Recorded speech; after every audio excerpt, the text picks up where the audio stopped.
রিজিক আসলে কার হাতে? মানুষ কি আসল রিজিক দাতা? না, রিজিকের একমাত্র মালিক হলেন আল্লাহ রাব্বুল আলামিন।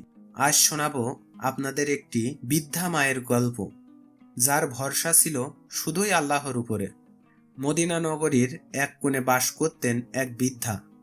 স্বামী মারা গেছেন, সন্তান নেই, কেউ নেই তাকে দেখার মতো। তার প্রতিবেশীরা এবং গ্রামবাসী যে খাবার দিত তা দিয়েই বৃদ্ধা জীবন ধারণ করতেন। তবুও প্রতিদিন ভোরে ঘুম থেকে উঠে ফরজের নামাজ আদায় করতেন, তারপর কুরআন তেলাওয়াত করতেন। আর একটা কথাই বলতেন, আমাদের জন্যে আল্লাহই যথেষ্ট, তিনি কতই না উত্তম অভিভাবক। একদিন কিছু যুবক হাসতে হাসতে বলল, চল আজকেও এই বৃদ্ধাকে কোনো খাবার দেব না, দেখা যাক তার আল্লাহ কি করেন। দিনভর কেউ কিছুই দেয়নি। দুপুর গড়িয়ে বিকেল, তবু বৃদ্ধা অস্থির হলেন না, বরং দুহাত তুলে দোয়া করেন, হে রিজিকদাতা, আমাকে একা ছেড়ে দেবেন না। ঠিক তখনই শহরে ঢোকে একটি ব্যবসায়ী কাফেলা। এক ধনী ব্যবসায়ীর উটের পিঠে ছিল রুটি, খেজুর, মধু ও পানি। অসতর্কতায় উটের পিঠে থাকা খাবার থেকে গন্ধ বের হতে থাকে। উটটি খাবারের গন্ধে কাফেলা থেকে বিস্তৃত হয়ে সোজা বৃদ্ধার দরজার সামনে এসে দাঁড়ায়। বৃদ্ধা তখন দরজার পাশে বসে সূরা ইয়াসিন তেলাওয়াত করছিলেন।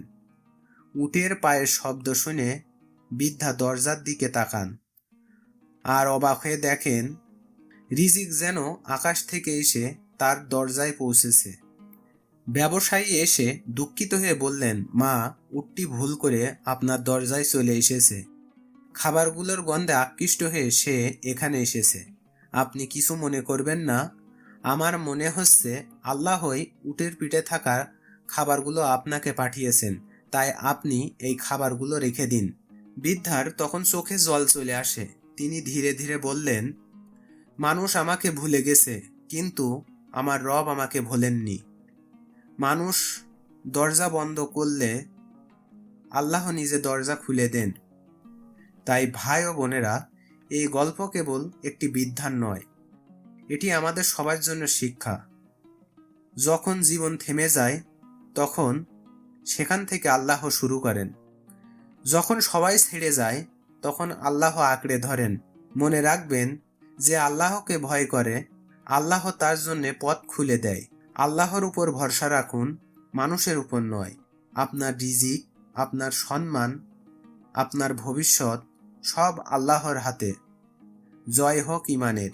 ভিডিওটি ভালো লাগলে শেয়ার করুন, লাইক করুন এবং কমেন্টে আপনার মতামত জানান ভিডিওটি কেমন লেগেছে।